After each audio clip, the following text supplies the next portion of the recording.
the one thing I can tell everybody that's listening right now is there's one sure way to not make progress, and that's just do nothing.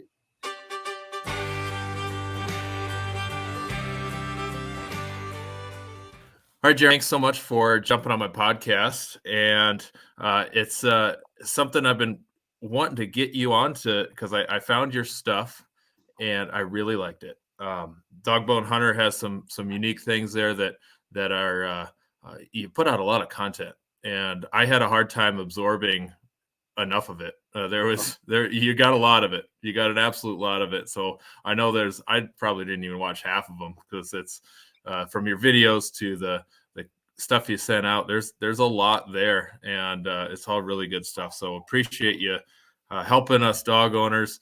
I always said just recently that training animals is not really my thing. I never want to have horses. I never want to any big animals to train. But recently, last summer I had an opportunity to get a little Llewellyn setter out of Paint River Kennels, and I have been absolutely thrilled. I dove into that saying, I'm not going to ruin this dog. And I took your curriculum and then the kennels curriculum, and I kind of mashed them together. And I found some really good success this fall. So if you would just real quick, introduce yourself and tell the Western Hunting Hub, my audience here, what you do, who you are, and we'll get rolling from there. Yeah, well, first off, I appreciate you having us. I've got Ben. When I say us, I've got Ben here. I've got a puppy next to me. You got the whole pack here. So thank you for having us. I appreciate what you said about the content stuff, and for us in particular, we're a pretty small company, a very small company, and one of the things that I think is really important to us is we do. I've come up with and developed some training stuff. We've created this brand DogBone, which is our dog in the dog world. That's our line of products. And one of the things that I think is really important is the products need to make sense. And those are things that I use and have used over the years and modified and tweaked to work better, I felt, for me. But I think the important part is maybe overlooked a lot is how do you use those tools? And so that's where that content comes in.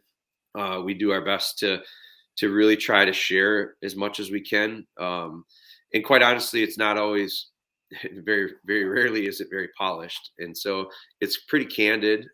It's pretty share it the way it happened. We're a believer in that there's a lot of value in you seeing some of the struggles and issues that we run into that I run into when I'm training a dog. And I think that I've been around dog trainers for a long time. Been doing it a long time. I professionally, it's been quite a while now, and I feel like you don't always see that. I didn't always see that, and so I've watched a lot of videos. I've read a lot. I've tried to do as much homework as I can when it comes to training, and I think that the value of seeing things not go smoothly is equal to or better than the stuff that goes real smooth, looks real good. So our hope is to be able to help folks. And my objective is not to change someone's mind on training. Maybe it used to be when I was younger, because I've changed a lot over the years as a person, as a dog trainer, in general. And I feel like it's not necessarily the objective to debate or change someone's mind that's set on doing a certain thing a certain way. Instead, I think we're better off helping those that are interested in doing something differently, maybe like what they've seen, the results, and would prefer to get results similar in ways that maybe aren't the traditional. So that's our big, it's kind of an unwritten mission, I guess, on our end, is help people enjoy their time with their dog, get the most out of that relationship as they can. And I do want to highlight just a little bit. I've been following you in the last year, 3/4 of a year. I know my audience really appreciates family men and the common individual, and you give off that persona of a family man and someone who is a godly man and someone who just works hard and just live an American dream. So I appreciate that, man. it's true. Like, you're not going to get a lot of fancy stuff from us. You know, it's just, we just don't do a lot of fancy stuff, admittedly. But I think that honesty is real important, and that can be boiled down to our training. But it can also be boiled down to other stuff. Like I don't know how, if you follow very closely or not, but like this last month has been a challenging time in my family's life. We've gone through some loss within our family, and it's created some definite challenges and hurdles. And my social media, like I post our social media stuff. So like DogBoneHunter is more like my personal page than anything. And so I went for weeks without posting anything, and it just, priorities weren't I had other stuff I had to focus on, but B, it was like I just didn't feel it. And I'm honest, and I shared that, and I, after the fact, I said, we've gone through some really tough times, but I think that that's life. And so your faith and your friends and your family are the things that help you get through it. And I think that boils down to life stuff, but it's also dog stuff. I have a way of probably connecting stuff back to dogs, for a lot of people that makes sense. And it's because that's what makes sense to me. Like, I look at, I've gone through, we've got a 20-year-old son that's in college, a 12-year-old daughter that's very active volleyball and soccer, and like, preteen. Like, man, that's a whole world on its own. And she's a girl. And then we've got a 3-year-old little girl that's going to turn 3 this weekend, actually. So like my life is very much my family, and the dogs fit into that part of my life, because the dogs are very much part of our family. And so I think it's relatable to a lot of people, and the crap we have to deal with is the same stuff that everyone else does. But I can usually draw parallels to how I'm approaching a 12-year-old going to be 13-year-old girl, and a 20-year-old son that's off to college by himself, and this 3-year-old that doesn't want to sleep on her own. She wants to sleep in her bed. Like, I can make these connections to, well, I got this little puppy that's going to be 11 weeks old, and the struggles that she's having to get through the night, those first few nights, they're not that much different than the 3-year-old that snuggles with me every night. But I handle them differently, admittedly. And so maybe sometimes I need to look at the dog training information and recommendations that I give, and I have to apply it towards my daily life with my family. And so I don't mean to dumb it down or discount the fact that they're people and not dogs, but I think we also have to realize that basic principles apply, and repetition and consistency forms habits. And that doesn't matter if it's dogs or kids or coaching or being a husband or whatever. So I think there's a lot of similarities there. No, I had that thought when initially diving into your stuff and relating that to my 3-year-old. I had some very similar thoughts and made that connection. Yeah. And I'm sorry to hear of family's loss and the challenges that are being put your guys' way. So yeah, there's a lot of people having the same or similar kind of issues, and totally. It's good to chat about it and let other people know that there's other people out there having the same issues. Totally. I think it's that. And I think it's also this idea of, like, for me, and I won't get into details on some of this stuff, but like, for me, it's recognizing, nobody's life is super smooth. Like, I think we really feel, I think a lot of people think there's so many good things going on in our life, in our lives right now, my family's life. Like, there's so many positive things. There's so many good things. I'm not complaining. But I also think honesty needs to be there to go, it doesn't always go that well. And it doesn't always go that smooth, and it's not going to, and it's not designed that way, I don't think. So, but I think what it does is it makes me aware of, it's a reminder sometimes of,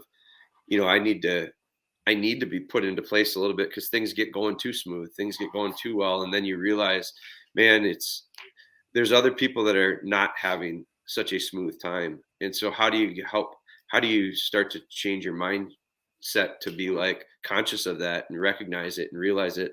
So I think that, the simple things like people that have reached out in the last few weeks to our family, boy, it means a lot. That's great. And it's helping us get through it. But it also is this reminder to me of, okay, I need to pay a little closer attention to those around me, because there's a lot of people that I probably missed their struggles that they're going through. And so I need to not miss it going forward and make a point of reaching out, sending an extra text, checking in with somebody. So you just never know what other people are going through. And to assume that it's not that people don't have issues, I think is crazy to think about. Oh, absolutely. And we all hide that or don't hide it, and and make our way through those different things differently. Sure. Some people are really resilient, and others need Right. a community. So For sure. and I just to keep us rolling, I want to kind of just talk about just some of those things you got out there for people. You've got your YouTube channel, which there's content all over, in your podcast. I picked up the rubber antler out of Shields. I think that was last summer or so, and that tool has been fun to just play fetch with my Sure. my dog, Yeah. and in a safe way, because she's a setter. She's all over the place, running hard. I did throw a real antler the other day, and it's like, God, I don't know if she's gonna trip Right. over this thing. Just like your one video of that dog that got that got scarred by the, not Sure. physically scarred, but emotionally scarred by getting poked. Right. So that's been a fun tool. But I think the things that were game changers for my family and my dog, because I'm not out hunting every single week with my dog. We've got pheasants and grouse out here in western South Dakota, but eastern South Dakota is where the birds are, and kind Sure. of central South Dakota. So I can't get out all the time, and I really am more of a big game hunter. But the place training, Yeah. the obedience things, because my pup's 8 months old now, so that was the time at which I was watching the crate training, the sit stays. I just told my wife yesterday, I am so glad I never chased her around to grab something out of her mouth. I am Yeah. so glad, and I picked that up from your stuff, Sure. because I can recall her back. I can get her to come to me. I can get um, she's never expecting me to take something away from her, and Yeah. and Yeah. have that sort of. It's an interesting mindset thing that I think is important to kind of embrace prior to the puppies. Like I think a lot of times we we do workshops, and people come to the workshops, and they bring their dogs, and we do them in the springtime of the year, and they're primarily we call them foundation workshops, and it's building on the foundation, and we'll probably talk about that some, but you understand like how valuable I feel the foundation is for anything. And so especially with a puppy, and what I think is interesting is we find that people have come over the last few years so much more well prepared. Like when we've been doing workshops now for 10, 12 years, I think. And it's grown over the years. And the people that we've gotten, folks that come in so much more ready for a workshop, and they're so much further ahead, which is just nice. It allows us to get probably accomplish a little bit more in a 3-day window, but it's because of that content that they've seen now long enough, and it's been beaten to their head by me. I'm sure I sound like a broken record a lot, but I think it's this idea of, when you were just talking about the idea of, you know, how many people, I can't tell you how many people have said, I wish I would have seen the content, or I wish I would have seen those videos. I wish I would have seen that information before my first dog. And so my next one's going to be so much better because I'm prepared for it. And I think, yes, probably, like that's true. But I also think that, learning through that process, like the idea of chasing a dog with something in their mouth makes a lot of sense. I mean, to avoid it, like I think it's common sense. It's not something that we if you've never had it before and you've never experienced the issue of a dog running off with stuff when they get it in their mouth, why would you think along those lines. So it's this idea of getting your mindset, understanding the idea of some of the best training we can do, particularly with young puppies, is avoid problems in the first place. Like I'm a big believer in the idea of make your job a little bit easier or as easy as possible by avoiding struggles. So like just not training something in is equally as important to training things in at times. And so running off of something in their mouth is a perfect example. If you want the dog to bring stuff to you, don't turn it into a game of chase them around with stuff in their mouth. And I don't think we think about it early on because we're not hunt training for hunting. This idea of, the idea of dogs bringing stuff back to us, that's down the road a ways. But what we don't realize is it starts those habits that are going to drive this dog's life. Like I'm looking down on the side of me right now because I got this puppy on the place right next to me. And Place is a perfect example of it. I get asked a lot, what are you doing with this puppy? And so most of the time, my puppy is on her place. And I started this at about I picked her up at 8 weeks. So that week we started it. So she spends the majority of her day probably on that place or in her crate, in her kennel.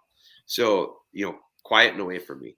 And so the beauty of it is she can't create many problems on that place. Like if I showed you it right now, it's 32 inches by 24 inches. Like it's just a small perimeter that she's held to, and she can't get into trouble there. Her little crate is very small and it's got a nice warm blanket, and I put a cover over the top of it and it becomes very secure for her. It's not punishment by any means. And so when she goes in there, she's very quiet and it's a nice safe spot for her. She spends 90% of her time in those two spots, and she hasn't really gotten into any trouble, and she's going to be 11 weeks. So for 3 weeks, I've had her close to 3 weeks now, and she's not getting into trouble. And so the beauty of that is for those 3 weeks that she's been in my life, we changed everything. Like her ability to do stuff. She didn't have brothers and sisters anymore. She didn't have a pen to run around and wrestle with and do whatever she wanted. That all was important stuff, early development, understanding pack mentality, understanding where she fell and developing her own little personality. But now at my house, we don't do that. So like it's a culture thing. And I posted this. I posted a picture of her laying nice and quietly on her bed. There's a picture of my Labrador in the back laying nice and quiet on her bed. And it's just, I said, is it a culture thing, or, are we training, or what are we doing here? I think it's a combination of all of that. And what is nice about that is if you shape it to fit desirable things, like for you, you got yours is 8-month-old, you said? Yeah. So 8 months old, and you got her, him or her? Her. So you got her when she was 8 weeks old, roughly 2 months old. So you got 6 months. You've got 6 months of impressions you've been able to put on that dog, and when you think about it, it feels like you probably had the dog for a long time. Like it feels like I've had this puppy for a long time. It's been less than 3 So it surprises me to say you do the math of 6 months. Like 6 months feels like she's been I know that's not long. It feels like it's been a part of the member of the family for at least a year. Right. So when you think about this, I think what's crazy is when you start talking about these types of conversations with people, and you go, well, 8-month-old dog, like looks like a dog, probably pretty grown. She's probably pretty grown up. And so it looks like a dog. You feel like you've had her forever. It's only been 6 months, but you feel like you've had her forever. And then we start thinking about these dogs and we go, well, we get frustrated. Some people get frustrated with, progress, and we're not here yet. We're not doing that. And I think most of the time I remind people of, oh my gosh, I've only had the dog for 6 months. And 6 months is 3 times a multiplier of 3 times the age it was when you got it. So like for the dog's 8 months old, and for 75% of his life, you've had it. And that hasn't been very long.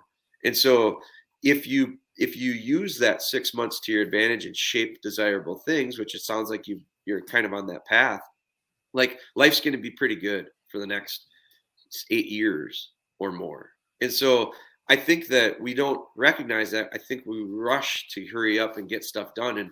And people, I'm sure we'll talk about maybe where I'm at and what we're doing with this puppy, but it's probably going to be maybe a little disappointing to you. I don't know. I don't want to put words in your mouth, but when you start hearing what I'm doing and what we're doing and why we're doing it, I think a lot of people are going to be, boy, I can't believe he's only doing that. I can't. I'll be honest with you. It used to bug me. Like it really used to bug me. It used to bug. Is there a way for us to turn that down? Sorry, man. I'm just going to see if No, I you're good. turn my emails off so you guys don't hear all that. But so there, it used to bug me when people would talk about, you're only there, you're only doing this, you're only doing that. And I look at it and I go, yeah, I am. Now I look at it and I go, yeah, I am. Where I used to feel like I had to explain why and justify it. And I think as we get older, we become pretty damn comfortable in the process. And I've become so comfortable now in the process with when it comes to training a dog. I look at it and I go, yeah, we're good. And trust me, in the end, we'll be good. Like I just don't worry about it anymore. I think it's probably one of the biggest things I see at workshops for people is they come in here and they're so nervous and they're so self-conscious and they're so concerned about what Tom at the gun club told them and they're so concerned about what John down the road said. They're so concerned about what they saw Billy do on Facebook last week. And I just feel like I don't care, and so one of the things for me is by not caring anymore, takes all pressure off. Like I love it because I love having these conversations and I love sharing it. And we're filming we're going to be filming this dog's training. And in the past, I've been really like excited probably and maybe pushing a little bit to say we got to start recording these sessions. We got to start doing this. We got to start showing this. We got to start sharing that. And yes, I do think we should. But the thing about it is the value of like what we're doing with her right now. It's gonna be pretty boring. Which I want to share that because I think that'll probably take some pressure off of some people that I just saw I follow a guy on Instagram that I know he's going to do just fine. And I'm not saying that you have to do it this way. Like there's so many different ways to train dogs. I know I follow some people and I have some friends that are obviously in the dog world and they do things differently than I do. And they're, got puppies doing a lot of things her age and younger. They're doing a lot more with them. A lot of food-based training, a lot of, getting them to go on place, a lot of getting them to do that, come to them and do this and do that. And I mean, it's like they're clicker training and they're doing all this stuff. And I know that gets people excited. And I know it gets people wanting to follow them and really buying in and believing in the system. I don't have a system. I don't. This dog is different than every other dog I've trained. So I'll train her differently. What I do think is we move in the general direction, but I don't do the same thing with every dog. And so I am not like winning that race right now with her. Like she runs off on me a little bit. So I had to put a lead on her this week. Like I took her out to go to the bathroom and she didn't want to come back and it was a pain. It was really cold outside and I didn't want to deal with it the next time. So sometimes I put her on a lead when I know I don't have time. I put her on a lead and I take her out and I let her do her business and then I just bring her back in the house. I'm not working on heel with her yet. I'm not working on lead work. We're not there yet. But I realized that if I let her out, she's pretty fast now. She's gotten a lot faster in the last couple of weeks, and I can't catch her. So I'm not gonna chase her. I'm not gonna play a game of catch with her. So am I behind in training compared to some of the people that I watch? For sure. I know I watched a guy that's that I follow, and I think he's probably a pretty good trainer. I don't know him that well, but I think he'll do just fine. He's training a little Vizsla puppy, and he's got positive pigeon steadiness work going on, and I think his dog's younger than mine. And I went, it's pretty interesting. I mean, is it wrong? I don't know. Maybe not. Is it right? I don't know. Maybe not. But I'm not gonna all of a sudden decide I gotta go get pigeons because I saw him doing it. So like I think we'll be fine. And my little puppy right now has the things that I need to work with her. I want her to come to me a little bit better. I want her to like me a little bit more. I want her to get a little bit more, come to me and be okay with getting petted. She's not real warm and fuzzy when it comes to petting. And so she's a great snuggler, great cuddler, but she's not really run up and get on my lap type of dog. And so I'm trying to figure that out. I mean, And is it a breed? And I'm determining, is it a breed thing or is it just this personality on this dog thing? I don't know the answer to that yet. You know, my Labradors tend to want to really climb up on top of me and like me. She's not, but I also had a golden retriever that recently of my parents that was the same way as this setter. So I don't think it's a breed thing, but I'll find out. So, Yeah, but I just look at it and I go, this idea of getting so much done so early. That's one way of doing it. But I look at it and I go, that's like being concerned about what the end of the score is at the first quarter. It really doesn't right. matter to me. I'd like to be in the game. I mean, I'm not saying don't do anything and be down 1,000 to nothing. Like that's hard to come back from. So Yeah. don't like. I'm a big believer in let puppies be puppies. I just think that let puppies be puppies means totally different things to different people, and that's where it gets real slippery. Because my idea of letting a puppy be a puppy is probably different than someone else's. This idea that you're talking about really comes up in so many different avenues on my podcast and talking about different ways of doing things. And it drives me nuts to hear uh, when's the best day to hunt whitetails? November 1st, Yeah, November 7th. That's the day you need to be in the field. It's so cut and dry sometimes. yeah, Hunting and the outdoors and dogs and is not cut and dry. There is not a right and a wrong. There's so much gray in the middle. And everybody, I that's really appreciate that approach of there's a yeah, lot of ways to do things, and yeah. each That's life. dog is different. I mean, not to get super deep or anything, but that's life too. You know, like I do think there are certain things that are real clinical. They're real, real sterile. A, B, C, D. Like that. You know, I use an analogy about cooking versus baking.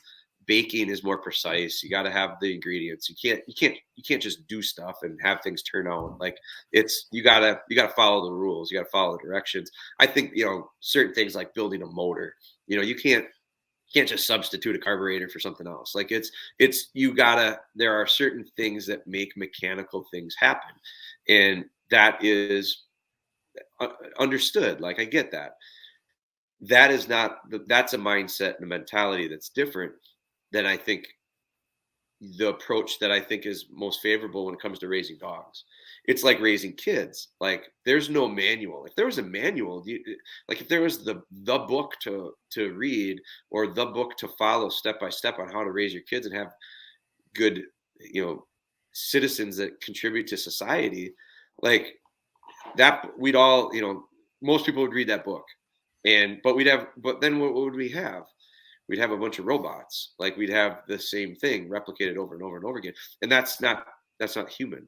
So Right. dogs are the same way. Like I, my my puppy came from a kennel. It's called Northwoods Bird Dogs, and my buddies and I all put deposits down at the same time.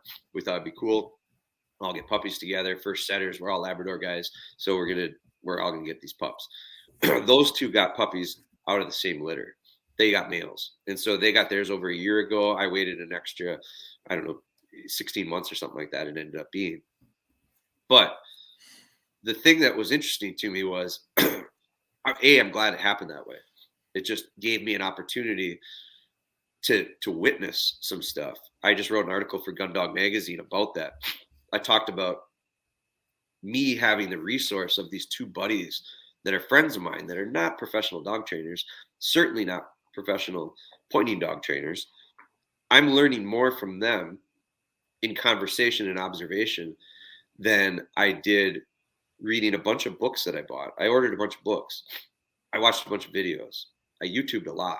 I tried to find stuff that would help me prepare for this setter. And so did it? Yeah, it gave me some information. But I truly think I'm getting more valuable information that I can apply from just conversation with these two guys and their experience. So as I go through and I watch them raise these dogs, I'm looking at it and I'm going, well, there you go. There's a great resource. There's a way for me to learn how to do it with this little dog. And then I recognize they're litter mates. Like their genetic makeup is identical. Like they're brothers. And they're totally different personalities. Now they both were raised in different homes. Like I do think the cultural impact has big implications on how dogs turn out. So is that part of the equation? Yep, got to take that into consideration too. But I know for a fact that these guys aren't like that staunchly different in their approach to raising dogs. And so the dogs are different. One of them has a totally different personality than the other one. And so if one of those guys or myself were raising both of those dogs, I don't think it's do the same steps with both of those dogs. I've raised litter mates before. I mean, I've trained litter mates before in the past regularly, lots of them. And so I know that I don't take the same steps with two litter mates side by side. When in theory, why wouldn't you? Well, it's because they are the X factor there that I have to take into consideration. They're different. And so training dogs is like that. Yeah, that'd be interesting to see litter mates. Because I've never had or been around the brothers and sisters, and I always wonder. I picked that one. I wonder what his Right? brother's like, Totally. because my dog's litter went all over the world. It went from Yeah. there's one over in Slovakia or some. I thought the exact same thing. I just thought that the other day because when it comes to picking out the puppy, I had a choice of two. There were three females. I had a choice of two. And I laughed, and I'm going to write about this in our next article for Gun Dog. But, I went there. I had an hour basically to sit down with the puppies and look at them and pick it out. And January 2nd, that Sunday after New Year's, is when we went over and did it. And I didn't know what my options were going to be. I knew there was three of them, and I knew two of them were tricolored, and I knew the one was black, with just black and white. And so I wasn't sure which. I knew I had this second pick, so the people ahead of me were going to take their first pick of the three, and I just figured that I'm going to have a choice of one tricolored because there were two of them, or the black and white one. And unless there was and I wanted a tricolor. That was like one of the things that I just kind of wanted. I've always kind of wanted it, and it was important to me. So, but I also thought, if there's a tricolor and there's this black and white one, and there's something I don't like about the tricolored one, I'll go with the black and white one. Made sure my wife was cool with that. They didn't care. So that was a big thing going into it was, I'm going to have a choice of these puppies. So I sit down and I look at them, and they were both tricolored. The black and white one was the first pick. So eliminated my choice. I didn't have to make a choice. I'm going to get a tricolor no matter what. Well, I have this one that I picked, and then I have this other one. This other one's got a much different markings, totally different markings. And I knew within minutes which one I wanted. Like, I liked this one. I liked the one with the mask, black on both sides. I liked the little mark on her forehead. I liked the look of this one. And personality-wise, I don't know that I could tell that much in an hour. I certainly don't know that I could tell that much in 5 minutes. I probably had them pegged pretty good in 5 minutes because one of them was a little more feisty. The one I did not pick was a little more rambunctious. I talked with the kennel, the folks at the kennel, and asked them, what do you think personality-wise? Yeah, I would agree. I think this one probably has a little more zip. This one's a little more laid back. My mind was made up. Like, unless there was something super dramatically changed different than what I saw in those first 5 minutes, I was taking this one home. And so I thought about it the other day. Well, I wonder what that little one with the white markings on the face looks like right now. I wonder how she's doing. I wonder if she's coming back to him better. I wonder if she's recalling better. I wonder if she gave him fits at night because mine didn't. Like, I picked the right one. This one slept through the night. This one is quiet as a mouse. This one, I have no complaints about this puppy. But I question her. I wonder how about the other one's doing. So Yeah. I think that too, but I also think that, when it comes to picking them, you got to pick the one you like because I'm going to have her for a long time. And one of the best pieces of advice I had, it wasn't really a piece of advice, I guess, but it was just a comment that a guy gave to me that I respect a lot. Dog trainer.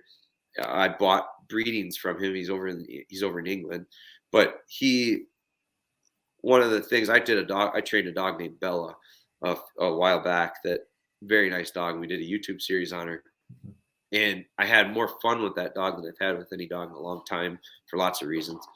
And one of the things me and him were messaging back and forth on it, they said, "You know why you're having such success?" No, I don't. And because I don't know. I've become a good trainer is what I'm thinking in my head. No, that's not it. He said, it's because you really like that dog. And I thought, Yeah, it's probably pretty true. I really do enjoy her. Like I have so much fun with her and I enjoy the process of everything that we do together. And he's like, you got to like your dogs, man. I just way too many times people take this so serious that they don't just like them. And so you need to work with them. I need to put a lot of time. I need to spend a lot of time with this. If this still dog drove me nuts, I wouldn't have been able to bring her to Milwaukee this last weekend. I had to go down for a volleyball tournament. So I commuted with her. You know, she rode with me. If she drove me nuts, if she had bad habits and things that drove me bonkers, I couldn't have spent the 12 hours in the car that I did over the 3 days, 2 days back and forth. Like it wouldn't have been fun to me. I wouldn't have done it. You know, like I wouldn't have her sitting here next to me. I purposely took her out and told Ben, I said, I got to get her outside before she got to go to the bathroom before she comes in. Because I put her here because I like her here. I like watching her. So when you like them, that's a simple thing for people when it comes to picking out puppies. Like we pick them out because you know how many people ask me, like, how do I pick out the right puppy? You pick the right litter. I don't think you pick the right puppy. I think if you pick the right litter, the puppy's in there. Just take one.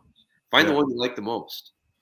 Yeah, that's what I was told. I was told you can't go wrong with picking one of these because I'd pick the females, and you can't go wrong. And right. I said, okay. And I couldn't the coloration. We wanted the tricolor as well, and I was like, my wife said, there's only like spot on her butt and spot on her face on this side. I could not believe the ticking that came in. She is the most gorgeous dog I've ever had, and just so much color came in. And I'd recently drove to Milwaukee as well on a little quick antler buying trip, and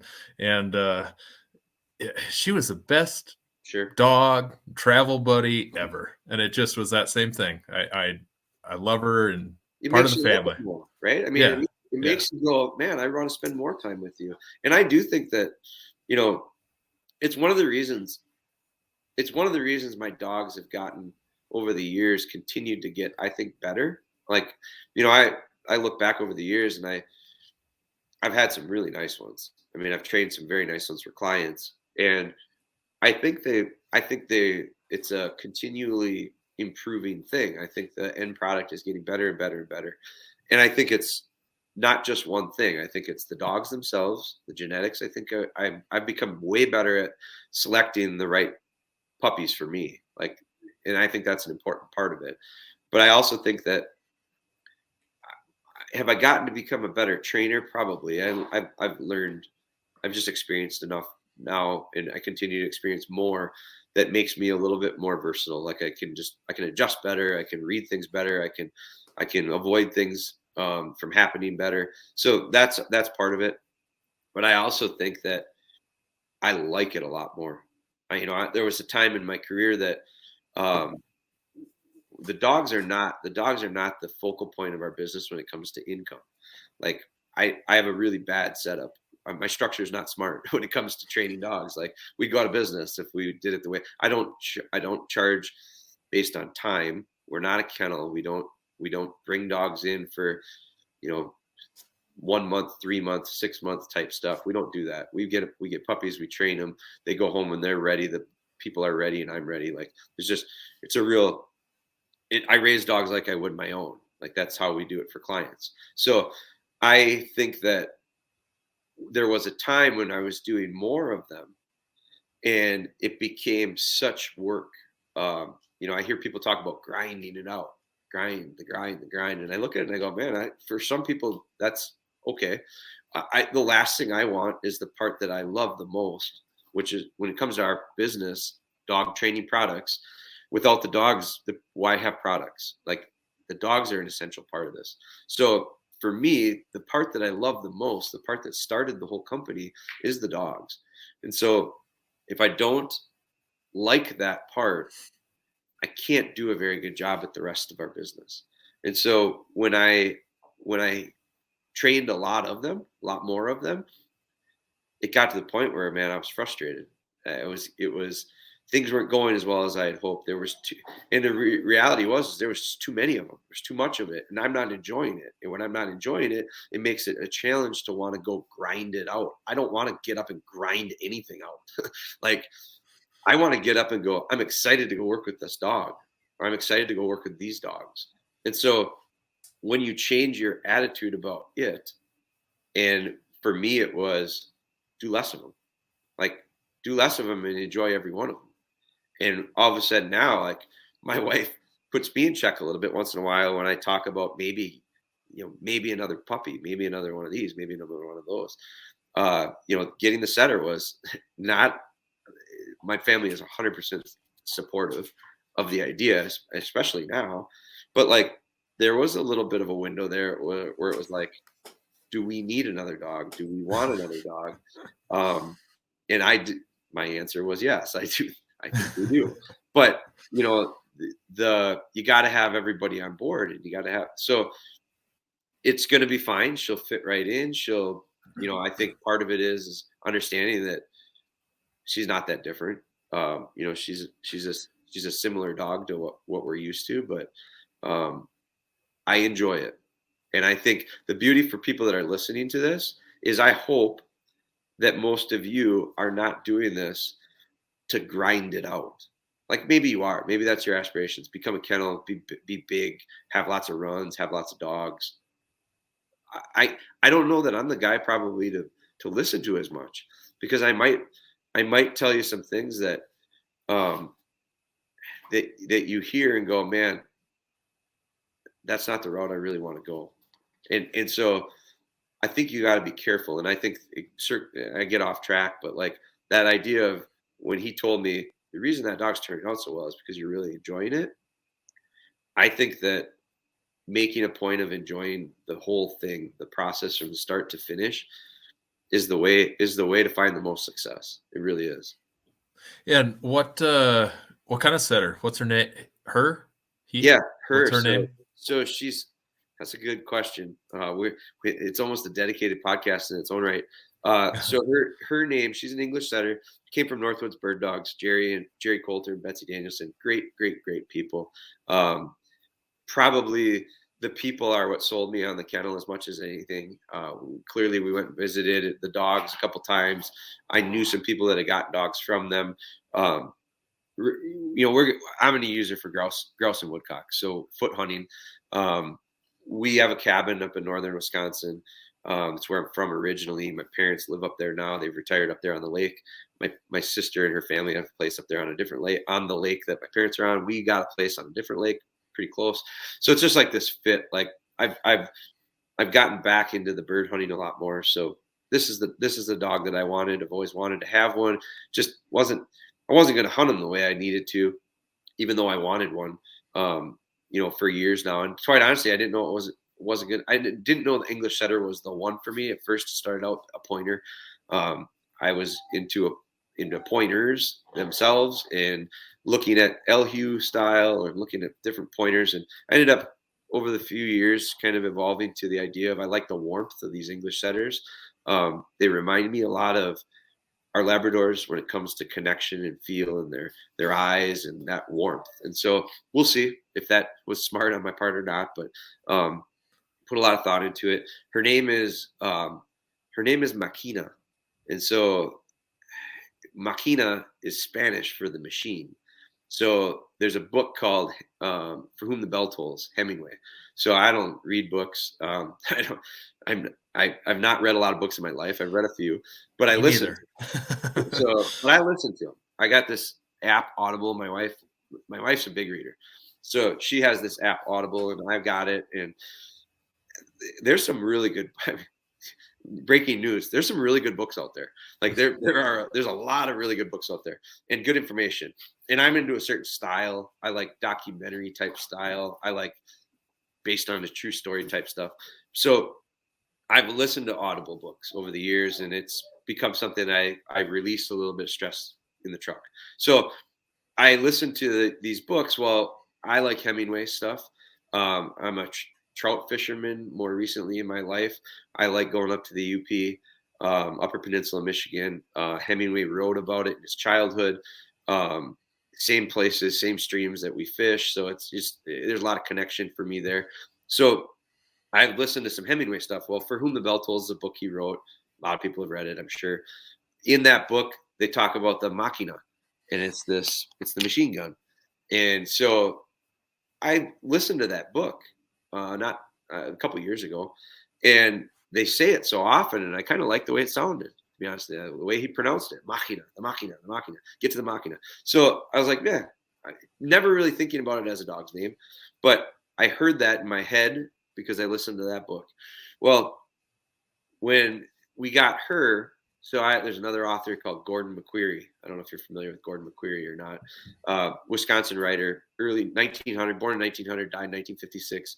He's like one of the first true outdoor writers. Wrote for the Milwaukee Journal Sentinel, wrote for the Superior magazine or the newspaper up in Superior, Wisconsin, where he's from, Bayfield area. So he's written some books, Stories of the Last Duck Hunter, more Stories of the Last Duck Hunter. So great stuff. And so I listened to that too. I actually bought some of those books, but so Gordon McQuarrie's nickname was Mac. So Maquina means the machine. And so I kind of liked that. I thought about it, and we thought of, well, what if we named a dog Maquina? And I'd probably call her, I don't like the name Mac for a boy. I think it's overused. I think a lot of people call it, but for a girl, it's kind of cute. So we said, well, what if we called her Mac? Her real name is Maquina. So her real name is Northwoods Moore's Maquina Point, the little pointing machine, Northwoods Moore's pointing machine. So, but that's her paper name. And then Mac was what we were going to call her, but Maquina is really sticking. And so I had all full intentions of calling her Mac, shorter, a little more, a little to the point. Maquina is really sticking. And I've got a going to be 3-year-old daughter who pronounces it very clearly and very interestingly. And so Maquina. So we're kind of sticking with Maquina right now. Maybe that'll turn into Mac, but I'm not sure. We'll see. I think I'm going to train. I actually think I might name a dog a Labrador in the future, Maquina as well. And that one we'll call Keen, because I think Keen. So we'll have awesome. We'll have the machine. We'll have the retrieving machine, and we'll have the pointing machine. But we'll see. So she's a really nice looking tricolor dog. She's just very classic looking tricolor. Has really nice markings. I think it's interesting to hear you talk about the ticking marks coming out. She's got quite a few of them. Obviously, the majority of her body is pretty white right now, but she does have a lot of ticking on her belly. You can see the ticking on her back. I'll be real curious to see how that comes out. It's one of those things that I've not had before. And there's an art to it. Like, she's got these little molly spots above her eyes that are really cute. And, I was so surprised. She was pitch white except for those big black spots, and now she's like full color. So it's really cool. What did her? That's the interesting thing about these dogs to me. It's another reason why I wanted to do own another breed for more than just like the hunting perspective of it. Obviously, I'm going to get things out of this dog that I can't get out of my Labradors. So, but for me, I hunted this last fall with a very good friend of mine. He owns Raglan Gun Dogs. So he has English Cockers. His name's Jay Lowry, good buddy. And he's got these English Cockers. I think, how many did he bring? 10? I mean, he had a pile of them. And then we had another buddy, Jordan, that came, and he had a bunch of Cockers. These guys are Cocker guys, English Cockers. And the color scheme on these dogs is like a rainbow. I mean, they're from black and whites to tan to deer colored, fawn colored, like to whites to, they got everything in between. So I really thought it was interesting to see these colored palettes of these dogs. And I've seen it. I see it now because it's a lot like, when you buy a new car, like if you buy a new truck, you don't realize how many of them are out there on the road, like the one you just bought. But once you bought one, you recognize, oh my God, look at them all. So I didn't realize, I didn't pay as close of attention to the setter world as I have the last few years, which has opened my eyes to a lot of this stuff. And I think it's interesting to see these colors, oh yeah, some are so classic looking that maybe I didn't like so much in the past. And, but I've grown a different appreciation for them. So, but yours is tricolor?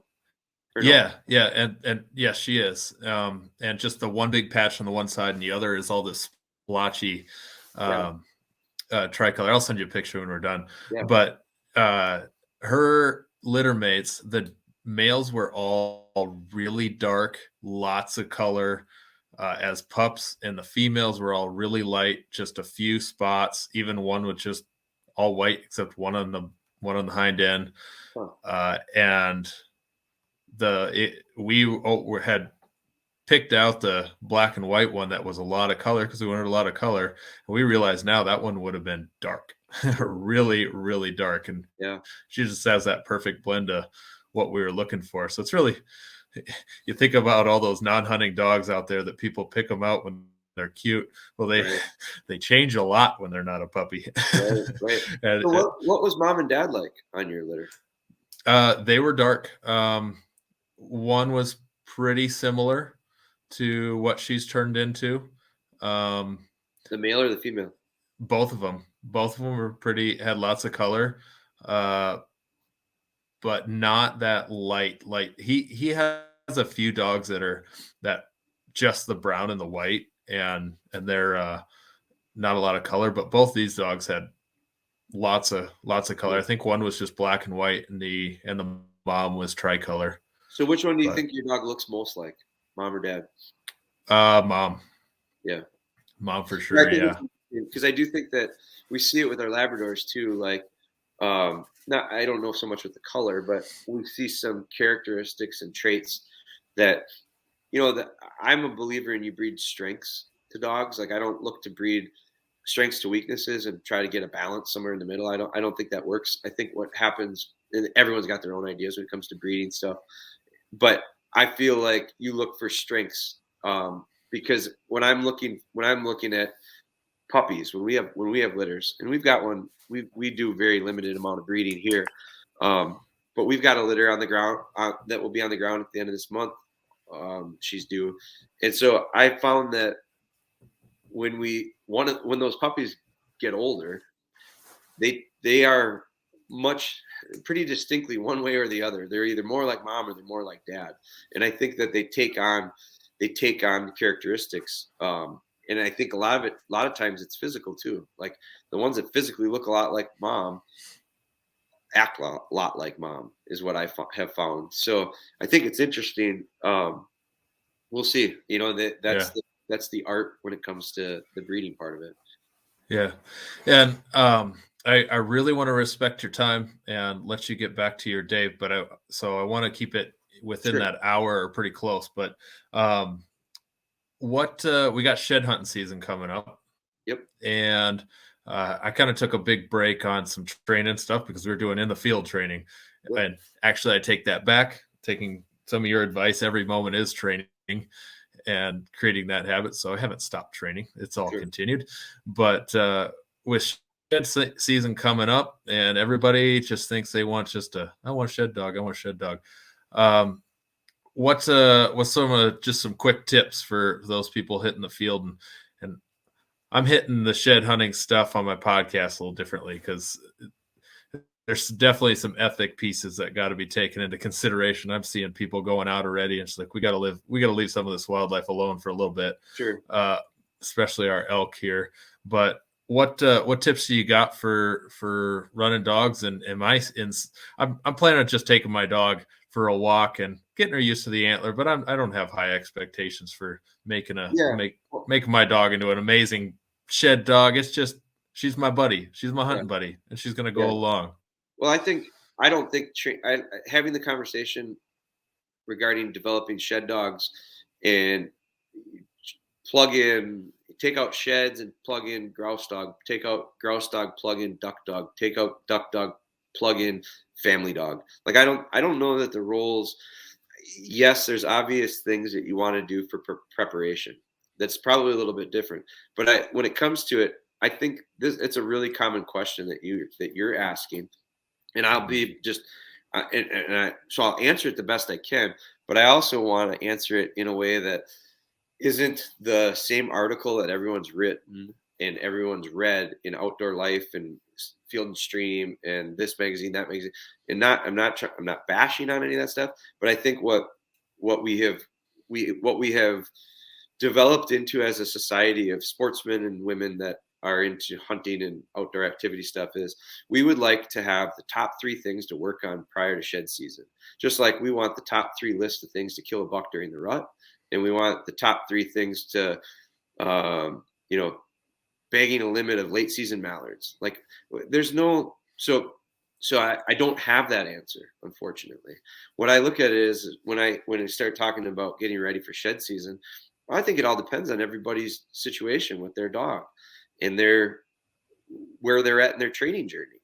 So like for me and for you, 8-month-old dog, I do think that the nice part about shed training is when shed hunting, I should say, is when you go shed hunting, you can take your dog with. Like there'll be very minimal risk involved with you taking them. Now we're talking, and we're in a little bit different situation with location when it comes to the timing of, from an ethics standpoint, in a pressure on the animal standpoint, in a public land versus private land type stuff, all that stuff aside. I'm not going to get into like the depths of that, but for me, the farm we hunt, we'll shed hunt it this spring. Well, we go in March. Like I'll probably go in March, so that leaves me 60 days, maybe 75 days before I might go shed hunting. Chances are I just won't go much earlier than that. Can you go earlier than that around here? Sure.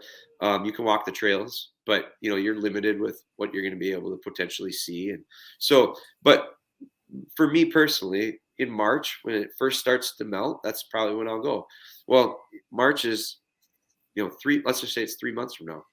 Well, she is gonna be 3 months, pretty quick here. So she'll be 6 months.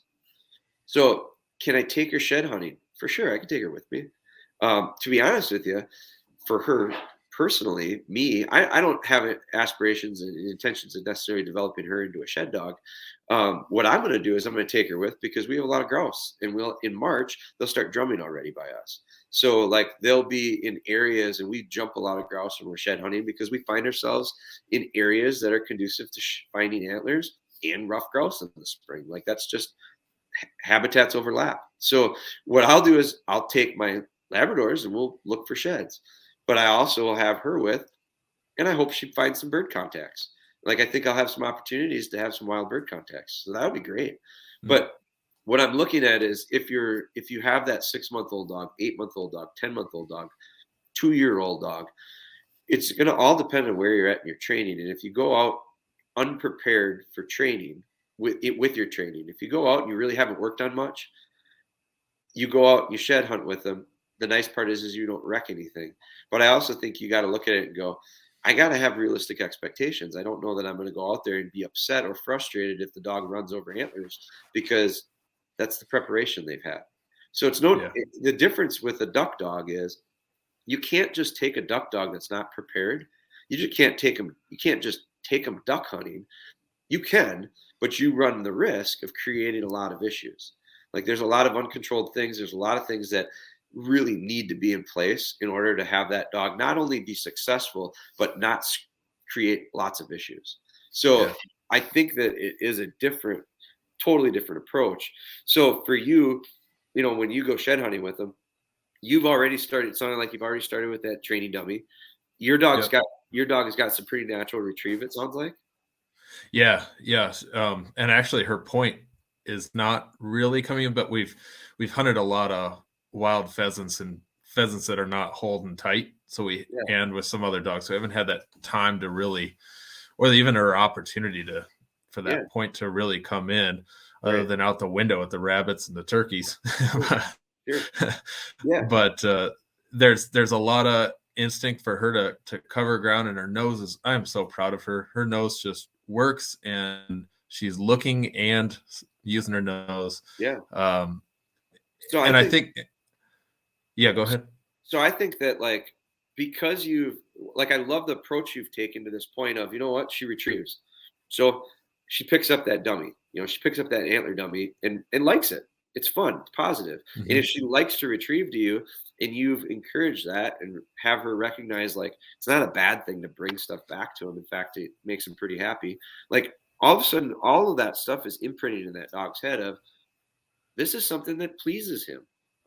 the dogs have all been bred to please us. Like they have that inherent trait. It's biddability. It's a willingness to please. They want to make us happy. So you've already started by simply letting that dog understand that there is a shape of a thing out there that when I pick it up, I can bring it back to dad and he likes that. So that's great. And it's been positive. And that's the design of that training dummy, is to make sure it's positive. It's not running the risk of having a negative jab, a poke, a thing that turns them off, to say, stay away from that. I got to be cautious of that. So the beauty is, but then it comes back to this reminder for us of, she's 8 months old, and she's going to be 10 months old then. So we look at it, and I think it's something that I'm going to be paying real close attention to with the breed. I think everybody that I've talked with and studied and seen is so adamant on getting these dogs that exposure so early. I'm not against it. It's new to me. I'm not used to putting dogs in position like that early. I don't do it with a Labrador. I don't think I'm not going to do it with this dog. This dog is going to see some stuff, but I think what you just brought up with, it's not quite that point yet, and not quite. It's because it hasn't had enough time and opportunity. So that's my belief. So I look at it and I go, yeah, some people are going to say, oh my gosh, by that time my dog's doing this, this, and this. So what? That's great. Good.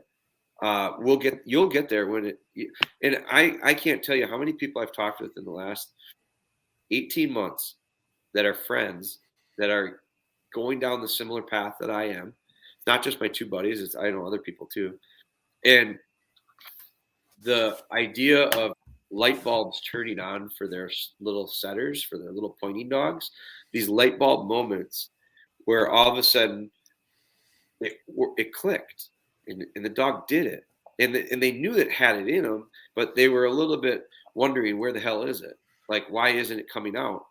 Well, it just happened. And every single one of them, I've had the luxury of watching them go through this, worried about it. What can I do different?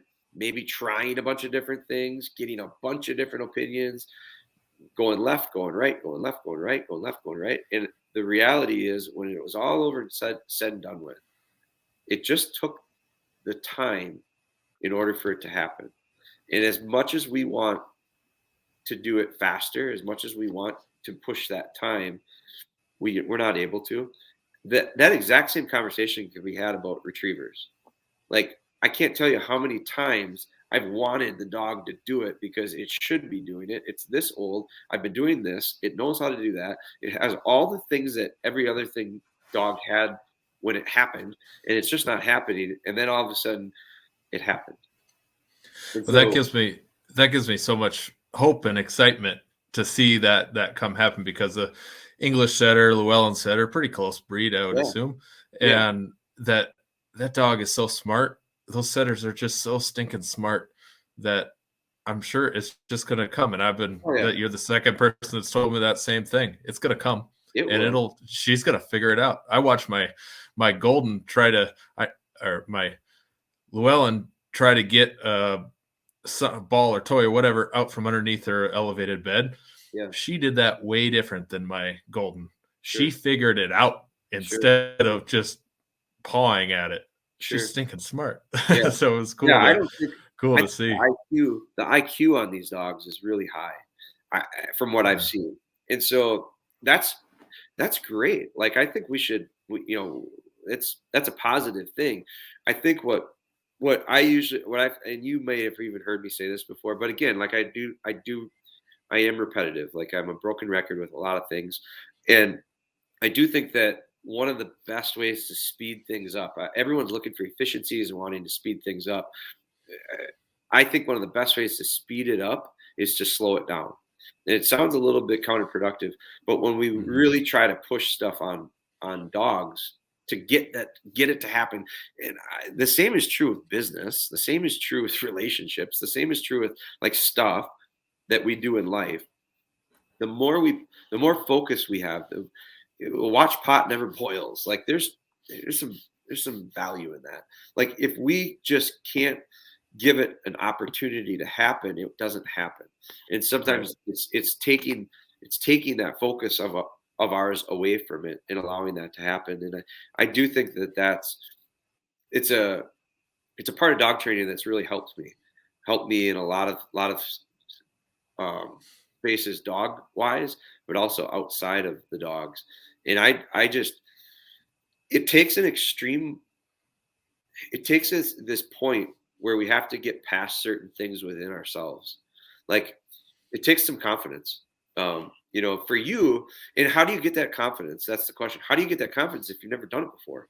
Like I can't explain it to a lot of people that are listening to this, because I can explain it and it maybe makes sense, but it's like a bad back where if you've heard people talk about bad backs, I used to work construction. So I heard every Monday morning, I heard these old guys come in and they were just crippled up and they told me about how bad their back was. And here I was, younger guy and, empathetic to a degree, but like, I felt sorry for you. You told me how bad it was. You're taking medication for it and all this stuff. And I'm going, man, I'm really sorry. Get to work. Like that was my attitude was, okay, let's go to work. And I realized, when you're young and you don't experience and have that feeling, I didn't feel the bad back. It doesn't hurt that bad. So like you can just suck it up and get through it. Then I hurt my back. And so like I literally had to have back surgery. And like I had like your back is your center. Like if you ever had a bad back, you realize it's the core of your body. Yep. And so you take the back away from someone and it's miserable to do everything. And so I didn't appreciate the fact that these guys were really having a hard time because they had bad backs until I had a bad back. What did it take for me to really recognize it? I had to experience it. And so for me to tell you, hey, just be patient. Just be patient. It'll happen. Just be patient. It'll be happen. Yeah. Okay. I hear you. But what's going to end up happening is light bulbs are going to click for you and that dog. And then you're going to go, oh, that's what he meant. Like I knew what he meant. I knew what he said and I believed him. It's not that you don't believe me. It's that because you don't have the experience, you didn't go through it. It's not going to make as much sense. Yeah. But I think that, so we all have to have that.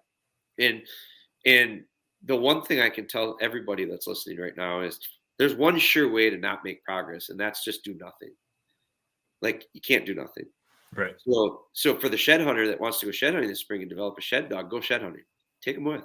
But you want to make it better, put a little work in ahead of time. You want to make it even better, have realistic expectations when you go into this season and look at it more of, instead of this year, we're going to have a shed dog. This year, we're going to have our first experience and opportunity to maybe pick a couple sheds. And if we do, we'll get better from that. And then next year, it'll be even better. And next year will be even better. And then the next thing you know, you're 4 or 5 seasons into it, and you got yourself a shed dog and you don't remember when it actually happened because you just kind of enjoyed the whole damn thing. Yeah. If I'm not, it's used a lot. People say it a lot, but like the process from start to finish should not be broken into segments and enjoyed differently. Like the end result is not necessarily the best part. In fact, sometimes it's anticlimactic. It's a little bit disappointing. Yeah. You get to that pinnacle. Well, I don't want to get to the pinnacle. I want to keep climbing. I want to keep going. So I look at it and I go, it's a full journey that's enjoyable the whole way. It's just some parts I like probably a little bit more than others. Yeah. Well, you've taught me a lot, and this is the first time you've even seen me face to face, but you've taught me a lot, and I'm sure a lot of other people, and I appreciate that very much. And you say that you ramble a lot and you're a broken record, but there's a lot of advice in there, and I can see it and I hear it, and I appreciate it. So, and I'm sure many other people do as well. Can you real quick share your places, your website and your Instagram and everything that you got coming up? You bet. Real simple. It's just all at DogBoneHunter. So that's we do use YouTube. Our actual website is DogBoneHunter.com. We redid our website. And so one of the things we're trying to do is make that that experience on our website a little bit better, a little easier, because we recognize how so many people are using those resources. So we have what we call a training library now, and it's all free. There's thousands of videos. I mean, there's thousands of hours of videos, and so it is very heavily migrated from our YouTube channel, because our YouTube is something that we put a lot of effort into. We have put a lot of effort into over the last few years. But so dogbonehunter.com, and then at DogBoneHunter is like basically everything. Our podcast is the DogBone Pawdcast, Pawdcast. So you can just search Dogbone and you'll probably find it on most apps. But those are the big ones. I mean, those are the primary places where we're sharing, and you can get a little bit out of all of our different, where we're putting out stuff. It's all a little bit different, and I think that consuming as much of it as possible, using what works and discarding what doesn't, is the answer. So I agree very much. And it's nice to have the YouTube to sit in my office chair and watch it, and it's nice to be driving and listening on a podcast. And then I agree, I'm the same way. I've gotten to realize there's so much information out there for me to improve on whatever it is I'm doing. And so I really appreciate the idea that those opportunities lie, man. I mean, not to end it on a high note, because I do think it's important to do that, but like, there are so many great things out there right now, and we got to make sure that we focus on recognizing that, putting that into perspective. And some of the places we have for information are just, your podcast like this is just, there's so many different examples that we could talk about where there's a lot of really, really good positive things out there, and it's okay to talk about some of that too. I think we should talk about that good stuff. Yeah. Well, awesome. Thank you so much. And I don't want to take any more of your time up, and I will let you go. So appreciate you very much. It was my pleasure, man. And I'd I'd love to check in with you down the road and ask you some more questions and talk life a little bit with you. Absolutely. I look forward to it.